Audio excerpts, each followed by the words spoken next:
బులెటిన్లో మరో breaking news. ఇటీవల కాలంలో కుటుంబ వివాదాలు వీధికెక్కుతున్నాయి. రాష్ట్ర వ్యాప్తంగా చర్చనీయాంశంగా మారుతున్నాయి. ఓవైపు ఇల్లీగల్ కాంటాక్ట్స్, మరోవైపు ఆస్తి తగాదాలు దుమారాన్ని రేపుతున్నాయి. రాజకీయ సినీ ప్రముఖులు ఈ వివాదాల్లో ఉండడం గమనార్హం.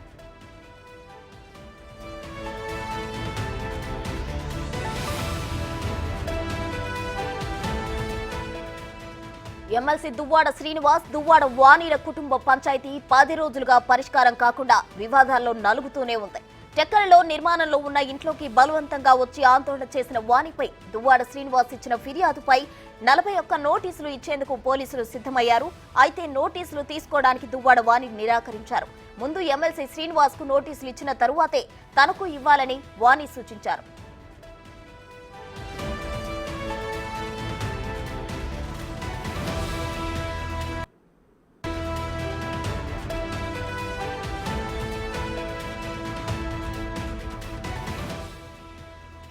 తనపై దాడి చేశారంటూ దువ్వాడ వాణి ఇచ్చిన ఫిర్యాదుతో దువ్వాడ శ్రీనివాస్ పై కేసు నమోదైంది. 5 రోజుల క్రితం దువ్వాడ వాణి తరపున పెద్ద మనుషులతో దువ్వాడ శ్రీను తమ్ముడు దువ్వాడ శ్రీధర్ తో చర్చలు జరిపారు. పెద్ద మనుషుల సమక్షంలో 5 డిమాండ్లు దువ్వాడ శ్రీధర్ కు తెలిపారు లాయర్ దివాకర్. 5 డిమాండ్లలో గ్రానైట్ క్వారీపై, చక్కెరలో ఉన్న ఇంటిపై ఉన్న అప్పులను తీర్చి వాణి కూతులపై రిజిస్ట్రేషన్ చేసి ఇచ్చేలా ఒప్పందానికి ప్రపోజల్ పెట్టారు. చిన్న కూతురు చదువు, వివాహం అంగీకరించిన దువ్వాడ శ్రీను 5 డిమాండ్లలో 2 డిమాండ్లు అంగీకరించలేదు. ప్రస్తుతం ఆందోళన చేస్తున్న ఇంటిని రిజిస్ట్రేషన్ చేయనని దువ్వాడ శ్రీను తేల్చి చెప్పారు.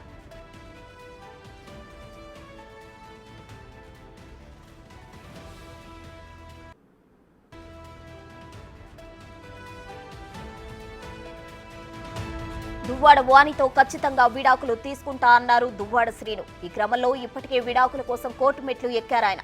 దువ్వాడ శ్రీను 2 డిమాండ్లు అంగీకరించకపోవడంతో వాణి రూటు మార్చింది. దువ్వాడ శ్రీను తన భర్త అతనితో కలిసి ఉండాలన్నదే నా ఉద్దేశం అంటుంది.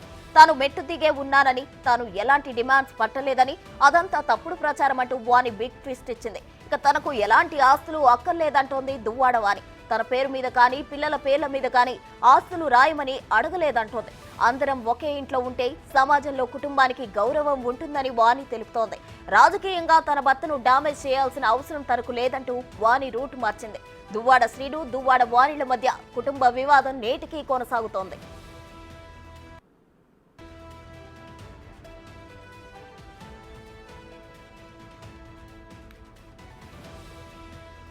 ఇక ఆంధ్రప్రదేశ్ దేవాదాయ శాఖ అసిస్టెంట్ కమిషనర్ కాలింగరి శాంతి చుట్టూ అలుముకున్న వివాదాలు రోజుకో మలుపు తిరుగుతున్నాయి. ఆమె వ్యక్తిగత జీవిత అంశాలతో పాటు అధికారాన్ని దుర్వినియోగం చేశారనే ఆరోపణలు కొద్ది రోజులుగా సోషల్ మీడియాలో ఎక్కువగా కనిపిస్తున్నాయి. అంతేకాదు, ఇప్పటికే సస్పెన్షన్ లో ఉన్న శాంతికి ఆంధ్రప్రదేశ్ దేవాదాయ శాఖ జూలై 19న మెమో జారీ చేసింది. ఆమె వివాహం, వైసీపీ రాజ్యసభ సభ్యుడు విజయసాయిరెడ్డి మీద ఆమె చేసిన ట్వీట్ తదితర అంశాల మీద వివరణ ఇవ్వాలంటూ ఆంధ్రప్రదేశ్ దేవాదాయ శాఖ కమిషనర్ ఎస్ సత్యనారాయణ ఆదేశించారు.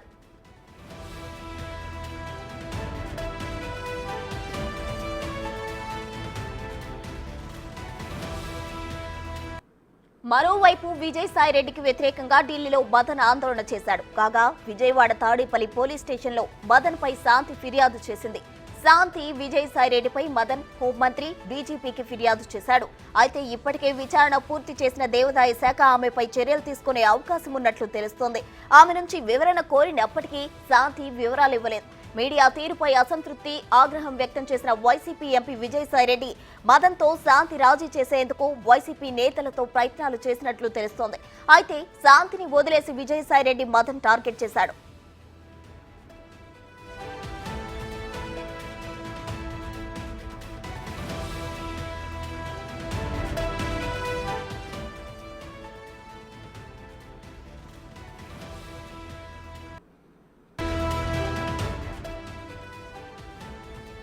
ఇక ఇటీవలే వివాదాల్లో నలిగిన రాజ్ తరుణ్ వర్సెస్ లావణ్య ఇష్యూలో రాజ్ తరుణ్, లావణ్య ఒకరిపై ఒకరు ఫిర్యాదు చేసుకుని కోర్టు మెట్లెక్కారు. కాగా ముందస్తు అరెస్ట్ లేకుండా రాజ్ తరుణ్ కు హైకోర్టులో ఊరటిచ్చింది. ప్రతి శనివారం పోలీస్ స్టేషన్ ముందు హాజరు కావాలని ఆదేశించింది. రాజ్ తరుణ్ తనపై కొంతమందిని ఉసిగొల్పి తప్పుడు ప్రచారం చేపిస్తున్నాడని లావణ్య ఆరోపిస్తుంది.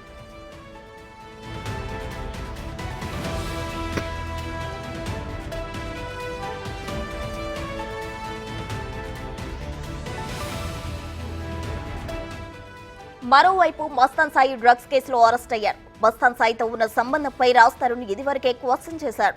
రాజ్ తరుణ్ మస్తాన్ సాయి తనపై కుట్ర పని ఇలా అన్నిట్లోనూ ఇరికించారని లావణ్య ఆరోపిస్తోంది. మస్తాన్ సాయి ఫోన్లో తన వ్యక్తిగత వీడియోలు ఉన్నాయంటోందామె. ఇక రాజ్ తరుణ్ ను లావణ్య వేధిస్తుందంటూ తప్పుడు కేసులు పెట్టి బ్లాక్మెయిల్ చేస్తూ ఉందంటూ లావణ్యపై శేఖర్ భాష పోరాటం చేస్తున్నాడు. రాజ్ తరుణ్ కోసం పెయిడ్ ఆర్టిస్ట్ గా శేఖర్ భాష తనపై ఆరోపణలు చేస్తున్నాడని లావణ్య తెలుపుతోంది.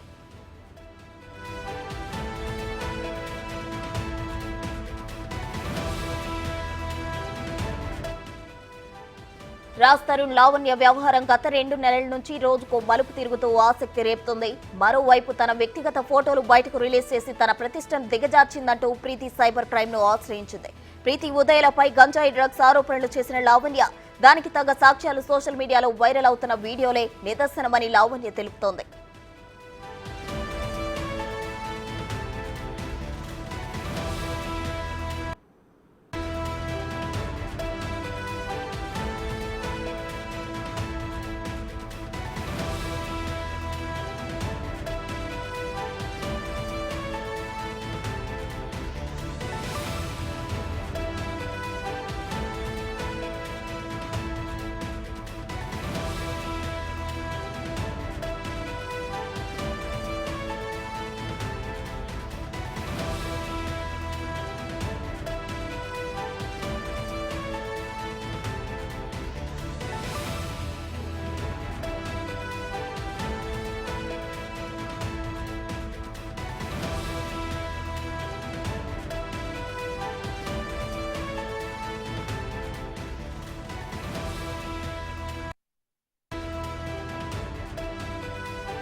మొత్తంగా దువ్వాడతో పాటు విజయసాయిరెడ్డి, రాజ్ తరుణ్ల వ్యక్తిగత వ్యవహారాలు అంతులేని కథగా మారాయి. ఇక ఈ అంశాలకు సంబంధించి మరింత సమాచారం అందించడానికి మా ప్రతినిధి రాజు సిద్ధంగా ఉన్నారు. రాజు చెప్పండి, అయితే ఇటీవల కాలంలో అయితే కుటుంబ వివాదాలు వీధికెక్కుతున్న పరిస్థితి మనం చూస్తున్నాం. ప్రెసెంట్ అయితే దువ్వాడ శ్రీను అతని భార్య వాళ్ళిద్దరి మధ్య వివాదం అయితే రోడ్డుకెక్కిన పరిస్థితి మనం చూస్తున్నాం. 10 రోజులుగా ఈ వివాదం అయితే కొనసాగుతూనే ఉంది. ప్రెసెంట్ దానికి సంబంధించి తాజా సమాచారం ఏముంది మీ దగ్గర? దువ్వాడ శ్రీనివాస్, దువ్వాడ వాణిలకు సంబంధించి గత 10 రోజులుగా అయితే నిర్విరామంగా దువ్వాడ వాణి ప్రస్తుతం తన ఆందోళన ఇంటి బయటే కొనసాగిస్తున్నటువంటి పరిస్థితి కనిపిస్తుంది. ముఖ్యంగా దువ్వాడ వాణి దువ్వాడ శ్రీనివాసుల మధ్య వివాదం స్టార్ట్ అయిన తర్వాత గత 6 నెలల కాలం నుంచి నడుస్తున్నా కూడా గడిచినటువంటి 10 రోజులుగానే వీరి మధ్యలోకి మాధురి పేరును తీసుకురావడంతో ఇది రచ్చకెక్కి ఇంకా పెద్ద విషయంగా మారినటువంటి పరిస్థితి ఉంది. మధ్యలో మాధురి సెల్ఫ్గా సూసైడ్ చేసుకునే ప్రయత్నం అయితే చేసింది. యాక్సిడెంట్ చేసుకున్నటువంటి పరిస్థితి ఉంది. హాస్పిటల్లో ప్రస్తుతం చికిత్స అయితే పొందుతున్నటువంటి పరిస్థితి ఉంది. అయితే ఆ ప్రస్తుతం టెక్కల్లో ఉన్నటువంటి ఇంట్లోనే దువ్వాడ శ్రీనివాస్ ఇంటి లోపల ఉంటే 10 రోజులుగా దువ్వాడ వాణి తన కూతుళ్లతోనూ ఆ తల్లిదండ్రులతోనూ బంధువులతో అందరితో కలిసి ఆ ఇంటి బయట ఆందోళన కొనసాగిస్తున్నటువంటి పరిస్థితి ఉంది. ఇప్పటి వరకు ఆస్తులకు సంబంధించి ముఖ్యంగా ఆ గ్రానైట్ ఫ్యాక్టరీ కానీ ప్రస్తుతం ఆ నిర్మాణంలో ఉన్నటువంటి ఇల్లు, అదేవిధంగా అంటే నిర్మాణం చేసినటువంటి 8 కోట్ల రూపాయల వాల్యూ అయినటువంటి ఇంటిని ముఖ్యంగా చూస్తే పిల్లల చదువులు, వాళ్ళ పెళ్లిళ్ళు, విడాకులు అనేది ఈ 5 డిమాండ్లు అయితే నడుస్తున్నటువంటి పరిస్థితి ఉంది. విడాకులు ఇవ్వకూడదు, అదేవిధంగా గ్రానైట్ ఫ్యాక్టరీకి సంబంధించి 20 కోట్ల రూపాయల ఆ ప్రాపర్టీ అది దాని మీద ఉన్నటువంటి అప్పుల్ని ఆ ప్రభుత్వానికి చెల్లించాలి. అప్పులు కూడా చెల్లించి దాన్ని తల్లి కూతుళ్ళ పేరు మీద రాసి ఇవ్వాలి. అదేవిధంగా టెక్కల్లో ఉన్నటువంటి 8 కోట్ల రూపాయల విలువైనటువంటి ఇంటిని ఆ అప్పులు క్లియర్ చేసి ఇంటిని కూడా రాసి ఇవ్వాలి. అదేవిధంగా చిన్న కూతురి వివాహం చదువుని క్లియర్ చేయాలి, విడాకులు ఇవ్వకూడదు. అదేవిధంగా ప్రస్తుతం ఆందోళన చేస్తున్నటువంటి ఇంటికి సంబంధించి 2వ కూతురు పేరు మీద రిజిస్ట్రేషన్ చేసి ఇవ్వాలనేది దువ్వాడ వాణి ఇచ్చినటువంటి ప్రతిపాదన. అయితే వీటిలో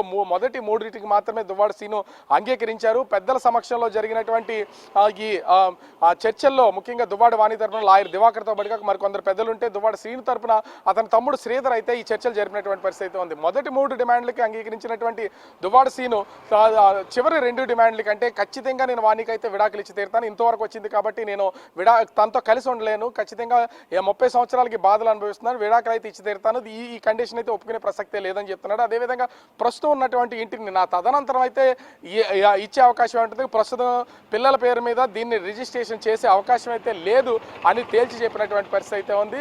ఈ నేపథ్యంలోనే నిన్న దువ్వాడ వాణికి టెక్కల పోలీసులు అయితే నోటీసులు జారీ చేశారు. అక్రమంగా ఇంట్లోకి చొరబడ్డారని దువ్వాడ శ్రీనివాస్ కేసు పెట్టినటువంటి నేపథ్యంలో దువ్వాడ వాణికి 41 కింద నోటీసును జారీ చేసి వాళ్ళకైతే నోటీసులు ఇష్యూ చేసినటువంటి పరిస్థితి అయితే ఉంది. కానీ దువ్వాడ వాణి ఆ నోటీసులు అయితే తీసుకోలేదు. దువ్వాడ శ్రీని మీద నేను ముందుగా కేసు పెట్టాను కాబట్టి తనకు నోటీసులు సర్వ్ చేసిన తర్వాతే నాకు నోటీసులు ఇవ్వాలని కోరినటువంటి పరిస్థితి ఉంది. పోలీసులు ఏమీ చేసేది లేక అక్కడి నుంచి వెళ్ళినటువంటి పరిస్థితి ఉంది. నిన్న నోటీసులు ఇవ్వడానికి పోలీసులు వచ్చినటువంటి నేపథ్యంలో నిన్న సాయంత్రమే దువ్వాడ వాణి మరీ రూట్ మార్చినటువంటి పరిస్థితి కనిపిస్తుంది.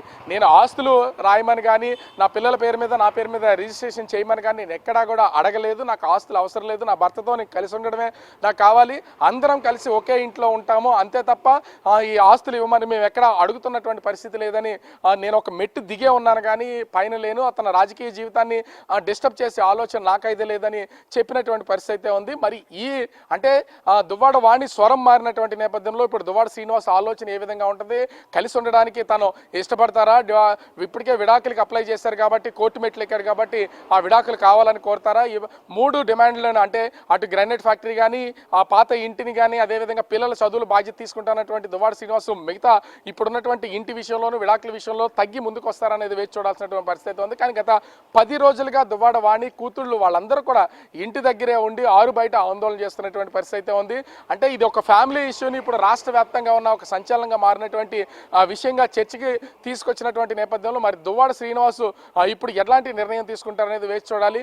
నేను ఒక మెట్టు దిగి కిందకు వచ్చాను, నేను నా భర్తతో కలిసే ఉంటాను, అతని రాజకీయ జీవితానికి దీనికి సంబంధం లేదు, అతను నాశనం చేయాలనే ఆలోచన నాకైతే లేదని స్పష్టంగా చెప్తున్నటువంటి దువ్వాడ వాణి 10 రోజుల తర్వాత తనలో ఒక మార్పు వచ్చిందని చెప్పొచ్చు. మరి ఈ మార్పుని ఏ విధంగా తీసుకుంటాడు దువ్వాడ శ్రీను, దువ్వాడ శ్రీధర్లు ఎలాంటి నిర్ణయం తీసుకుని పెద్ద మనుషుల ద్వారా దువ్వాడ వాణికి ఈ సమాచారాన్ని అందిస్తారనేది మాత్రం వేచి చూడాల్సినటువంటి పరిస్థితి కనిపిస్తుంది. ప్రశ్న ఓకే రాజు, ఒక నిమిషం మీరు హోల్డ్ ఉండండి. ఇక ఆంధ్రప్రదేశ్ లో జరిగిన ఒక వివాదం గురించి మనం మాట్లాడుకుందాం. దేవాదాయ శాఖ అసిస్టెంట్ కమిషనర్ శాంతి గురించి అయితే వివాదం రోజుకో మలుపు తిరుగుతుంది. దీనికి సంబంధించి చెప్పడానికి మన ప్రతినిధి శివ సిద్ధంగా ఉన్నారు విజయవాడ నుంచి. శివ చెప్పండి, అయితే శాంతికి సంబంధించి వివాదం రోజుకో మలుపు తిరుగుతుంది.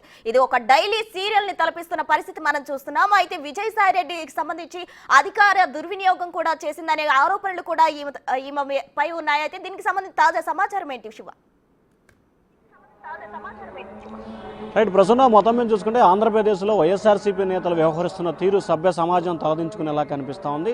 వైఎస్ఆర్సీపీ నేతలకు సంబంధించిన రాసలీలలు, ఇన్లీగల్ ఎఫ్ఐఆర్లు రాష్ట్ర వ్యాప్తంగా గత 2 నెలల కాలంగా ఏదో ఒక చోట బయటపడుతూనే ఉన్నాయి. తాజాగా దేవాదాయ శాఖలో అసిస్టెంట్ కమిషనర్గా ఉన్న శాంతి వ్యవహారం తెలుగు రాష్ట్రాల్లో సంచలనంగా మారింది. ఆమె వివాహమయ్యి వేరొకరిని పెళ్లి చేసుకున్నా కానీ మరొకరిని పెళ్లి చేసుకొని పాపని కంటం ఇప్పుడు రాష్ట్ర వ్యాప్తంగా సంచలనం సృష్టించింది. ఒకవైపు శాంతికి సంబంధించి తాను న్యాయవాది సుభాష్ రెడ్డి కలిసి ఉన్నాం, తామిద్దరం విజయవాడలో పెళ్లి చేసుకున్నామని చెప్పి ఫోటోలు కూడా బయటపెట్టిన పరిస్థితి కనిపించింది. తన పాపకి తండ్రి సుభాష్ రెడ్డి అని చెప్పి ఆమె ఘంటాపదంగా చెప్తోంది. మరొక వైపు తన బిడ్డకి తండ్రి ఎవరో తేల్చాలని చెప్పి కూడా మాజీ భర్త ఏదైతే మదన్ ఇటీవల ఆందోళన చేయడం, హోంమంత్రికి డీజీపీకి ఫిర్యాదు చేసిన పరిస్థితి కనిపించింది.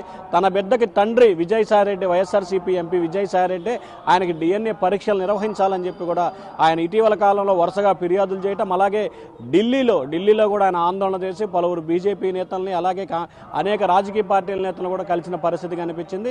మరొక వైపు శాంతి ఎపిసోడ్ సంబంధించి దేవాదాయ శాఖ ఇప్పటికే ఆమెపై విచారణ నిర్వహిస్తుంది. శాఖాపరమైన చర్యలు తీసుకునేందుకు కూడా సిద్ధమవుతుంది. ప్రస్తుతం ఆమెపై సస్పెన్షన్ కూడా గురైంది. మరొక వైపు ఆమె విశాఖపట్నం, విజయవాడలో పనిచేసిన సమయంలో దేవాదాయ శాఖకు సంబంధించిన షాపు టెండర్లో కానీ భూ వ్యవహారంలో కానీ చేసిన అక్రమాలపై కూడా విచారణ చేపడుతున్నారు. మరొక వైపు అసలు ఏదైతే శాంతికి బిడ్డకి తండ్రి ఎవరు అనే ప్రస్తుతం అయితే మాత్రం మాత్రం ఉత్కంఠ కొనసాగుతోంది. మదన్ తాను కాదు ఎవరో తేల్చాలని చెప్పి ఆయన కోరుతున్నారు.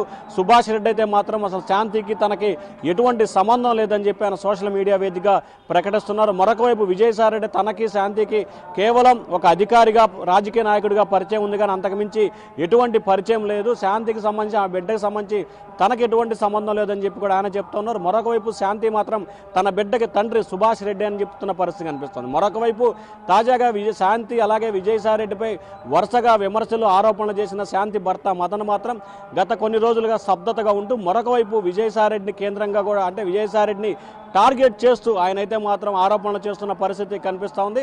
ప్రధానంగా ఎందుకు విజయసాయి రెడ్డిని టార్గెట్ చేయాల్సిన పరిస్థితి ఏర్పడింది, విజయసాయి రెడ్డి టార్గెట్ చేయడం వల్ల అసలు ఏముంటి అసలు ఏంటి అనే దానికి సంబంధించి కూడా ఇటు వైఎస్ఆర్సీపీ నేతలు ఇటు ప్రభుత్వ పెద్దలు కూడా ఆరా తీస్తున్నట్టు తెలుస్తోంది. మరొక వైపు వైఎస్ఆర్సీపీకి సంబంధించిన కొంతమంది కీలకమైన నేతలు శాంతి మదన్ మధ్య రాజీ చర్చలు చేసే ప్రయత్నాలు అయితే కొనసాగుతున్నాయి. అయితే గత 20 రోజుల కాలంగా చూసుకుంటే కనుక ఒక్కసారిగా ఈ వాతావరణం అంతా స్తబ్దత నెలకొని ఉంది. ఎప్పుడైతే మదన్ రాష్ట్ర హోంమంత్రికి డీజీపీకి ఫిర్యాదు చేసి ఢిల్లీలో ఆందోళన చేశారో, ఢిల్లీ నుంచి ఆందోళన చేసి అమరావతి వచ్చిన దగ్గర నుంచి ఈ కేసుకు ఇటు శాంతి కానీ ఇటు మదన్ కానీ అటు విజయసాయి రెడ్డి కానీ అటు సుభాష్ రెడ్డి కానీ ఎవరు కూడా ఎక్కడా కూడా నోడెత్తని పరిస్థితి కనిపిస్తోంది. సో ఈ నేపథ్యంలో వైఎస్ఆర్సీపీ నేతలు చేస్తున్న రాజీ ప్రయత్నాలు సరళీకృతం అయ్యాయా, అవి ఫలితాలు వచ్చాయా అనే అనుమానం అయితే వ్యక్తమవుతుంది. ఓవరాల్గా చూసుకుంటే ఒకవైపు దేవాదాయ శాఖ, మరొక వైపు తాడేపల్లి పోలీస్ స్టేషన్లో అలాగే విజయవాడ పోలీస్ స్టేషన్లో శాంతి మదన్పై ఫిర్యాదు చేసింది. సో ఈ నేపథ్యంలో శాంతి చేసిన ఫిర్యాదులపై అలాగే మదన్ చేసిన ఫిర్యాదులకు సంబంధించి అలాగే ఏదైతే విజయసాయి రెడ్డికి సంబంధించి కూడా లోతుగా విచారణ అయితే కొనసాగుతోంది. సో రానున్న 4-5 రోజుల్లోని అన్ని ఫిర్యాదులకు సంబంధించి క్లారిటీ వచ్చే అవకాశాలు అయితే కనిపిస్తూ ఉన్నాయి. ప్రస్తుతం రైట్ శివ, అయితే మీరు కూడా హోల్డ్ లో ఉండండి. శివ, అయితే రాజ్ తరుణ్ ఇంకా లావణ్యకి సంబంధించిన ఇష్యూకు సంబంధించి రానాతో మాట్లాడే ప్రయత్నం చేద్దాం. రానా చెప్పండి, అయితే రాజ్ తరుణ్ లావణ్య వివాదం రోజుకో మలుపు తిరుగుతుంది. సినీ ఫక్కీలో ఈ వివాదం అయితే చెలరేగుతా ఉంది. అటు పెయిడ్ ఆర్టిస్ట్ గా పనిచేస్తున్నాడంటూ శేఖర్ భాషపై లావణ్య ఫిర్యాదు చేస్తుంది. అయితే రాజ్ తరుణ్ పై నిర్దాక్షిణ్యంగా ఆమె ఆరోపణలు చేస్తుందంటూ శేఖర్ భాష అంటున్నాడు. ఇక రాజ్ తరుణ్ తెర వెనుక ఉండి కథ అంతా నడిపిస్తున్నాడు. దీనికి సంబంధించి తాజా సమాచారం ఏంటి రానా? ఎప్పుడైతే 2 నెలలకు ముందు రాజ్ తరుణ్ పైన లావణ్య నార్సింగ్ పోలీస్ స్టేషన్లో ఫిర్యాదు చేస్తుందో అప్పటి నుంచి ఇప్పటి వరకు కూడా రోజుకొక ట్విస్ట్, రోజుకొక మలుపు. ఎందుకంటే దీంట్లో అనేక అంశాలు. మొదటగా ప్రేమ స్టార్ట్ అయింది, తర్వాత ఏదైతే పెళ్లి స్టార్ట్ అయింది, తర్వాత ఎఫ్ఐఆర్స్, తర్వాత డ్రగ్స్, తర్వాత ఏకంగా కొన్ని వీడియోలు అసభ్యకరమైనటువంటి సంబంధించినటువంటి వీడియోలు, ఇవన్నీ వచ్చిన తర్వాత ఎక్కువగా హైలైట్ అయింది ఈ ఏదైతే ప్రేమ కానీ అలాగే పెళ్లికి సంబంధించిన వ్యవహారం కానీ, తర్వాత డ్రగ్స్ సంబంధించిన వ్యవహారం కానీ, తర్వాత అఫైర్స్ సంబంధించిన వ్యవహారం కానీ, ఇవన్నీ కూడా హైలైట్ అయిపోయిన నేపథ్యంలో తర్వాత సడన్గా శేఖర్ భాష ఎంట్రీ అవ్వడము వీళ్ళ మధ్య, తర్వాత అనేక ఆరోపణలు లావణ్య పని చేయడము, తర్వాత లావణ్య గతంలో కొంతమందితో మాట్లాడినటువంటి ఆడియోలు కానీ వీడియోలు కానీ ఇవన్నీ కూడా సోషల్ మీడియా వేదికగా కూడా అతను రిలీజ్ చేయడము, తర్వాత దానికి కౌంటర్ పార్ట్గా ఈమె కొన్ని ఆడియోలు రిలీజ్ చేసినటువంటి నేపథ్యం కనపడుతుంది. ఆ ఒక్క ఎపిసోడ్ ఒక పక్క నలుగుతున్న నేపథ్యంలో రాజ్ తరుణ్ పైన దాదాపు 170 వరకు కూడా ఆమె దగ్గర ఉన్నటువంటి ఎవిడెన్స్ అంతా కూడా నార్సింగ్ పోలీస్ స్టేషన్కి ఇచ్చింది. ఆయన పైన దాదాపు 4-5 సెక్షన్స్ కింద కూడా కేసు నమోదైంది. కేసు నమోదైన తర్వాత అది ఒక పక్క నడుస్తుంది, ఇన్వెస్టిగేషన్ కూడా కొనసాగుతుంది. మధ్యలో ఈ హైడ్రామా అనేది కూడా చాలా వరకు కూడా నడిచి ఈ యొక్క ఎపిసోడ్ అంతా కూడా రక్తి కట్టించాయని చెప్పొచ్చు. ఎప్పుడైతే లావణ్య వచ్చి రాజ్ తరుణ్ పైన ఫిర్యాదు చేయడము, తర్వాత రాజ్ తరుణ్ రావడము, తర్వాత శేఖర్ భాష రావడము, శేఖర్ భాష రావడమే కాకుండా గతంలో మేము లావణ్యతో బాధింపబడ్డాము, లావణ్య వల్ల మేము డ్రగ్స్కు బానిసేయమంటూ కూడా 2 జంటలు బయటకు వచ్చారు. వారు ప్రీతి, ఉదయ్. వాళ్ళు వచ్చి లావణ్య మాకు బలవంతంగా డ్రగ్స్ అలవాటు చేసిందంటూ కూడా వాళ్ళు రావడము, తర్వాత వాళ్ళకి సంబంధించినటువంటి కొన్ని ఆడియోలు కానీ కొన్ని వీడియోలు కానీ సోషల్ మీడియా వేదిక కూడా బయటపడ్డాయి. అవేంటంటే వాళ్ళిద్దరూ గంజాయి చాక్లెట్స్ని చేయడము, సిగరెట్ల లాగా వాటిని వాళ్ళు తయారు చేయడము, తర్వాత మస్తాన్ సాయితో కానీ అలాగే ఉదయ్తో ఉన్నటువంటి కొట్లాట్ల గురించి ప్రీతి వాళ్ళ మమ్మీ మస్తాన్ సాయితో మాట్లాడబట్టి ఆడియో ఒకటి రిలీజ్ అయింది. అదొక ఎపిసోడ్, అది కూడా 2-3 రోజుల పాటు కూడా కొనసాగినటువంటి నేపథ్యం గడిపోతుంది. వీటికన్నిటికీ కౌంటర్ ఇస్తూ లావణ్య కూడా ప్రీతి ఎలాంటిది, ఉదయ్ ఏం చేస్తాడనే దానిపై కూడా పూర్తి ఆధారాలు ఆమె కూడా బయట పెట్టినటువంటి నేపథ్యం అయితే కనపడుతుంది. తర్వాత కొన్ని రోజులకి ఈ ఎపిసోడ్లోకి ఇంకొకరు వచ్చారు, చింటూ అనే పేరు వచ్చింది. చింటూకి లావణ్యకి ఇక్కడ సంబంధం ఉందంటూ ఆగబెట్టడం జరిగింది. సో ఏదో మనకి ఇప్పుడు ఇవంతా నడుస్తున్నప్పుడు రాజస్థాన్ మాత్రం హైకోర్టుకి వెళ్ళాడు. హైకోర్టుకి వెళ్ళిన తర్వాత తనకు ముందస్తు అరెస్టు లేకుండా చూడాలని కూడా చెప్పడం జరిగింది. దాంతోపాటు వీళ్ళిద్దరికీ పెళ్లి అయినటువంటి ఆధారాలు లేకపోవడంతో ఆయనకి ముందస్తు బెయిల్ ఇచ్చినటువంటి పరిస్థితి ఏర్పడుతుంది. ఇంకా నడుస్తుంది. నిన్న రాజస్థాన్ నార్సింగ్ పోలీసులు స్టేషన్ వద్ద కూడా వచ్చినట్టుగా తెలుస్తుంది. తన లాయర్తో పాటు వచ్చి ఆయన సంతకం పెట్టేసి వెళ్ళినట్టుగా తెలుస్తుంది. మరోవైపు 2-3 రోజుల్లో మరొక ప్రెస్ మీట్కి లావణ్య రెడీ అయిపోతుంది. ఎందుకంటే ఇటీవల కాలంలో రాజస్థాన్ వెనుకుండి తనపైన చేస్తున్నటువంటి ఆరోపణలు కానీ, శేఖర్ భాష చేస్తున్నటువంటి ఆరోపణల పైన కానీ, అలాగే ప్రీతి ఉదయ్ కావాలని తనపైన తప్పుడు ప్రచారాలు చేయడం పని, అలాగే మస్తాన్ సాయి వద్ద తన వ్యక్తిగత వీడియోలు ఉన్నాయని కూడా ఆమె చెప్తుంది. కాబట్టి వాటికి సంబంధించిన ఎవిడెన్స్లు కూడా నా దగ్గర ఉన్నాయంటే కూడా ఆమె 2-3 రోజుల్లో మరొకసారి మీడియా ముందుకు రాబోతుంది. ఒకవేళ అది కానీ ఆమె కానీ బయట పెడితే మాత్రం ఈ కథలో మరొక ట్విస్ట్ అయితే రాబోతుంది. తర్వాత ఆరోపణలు ప్రత్యారోపణలతో మరింతగా రక్తి కట్టించే అవకాశాలు ఉన్నాయి. Right Rana, thank you Shiva, thank you Raju.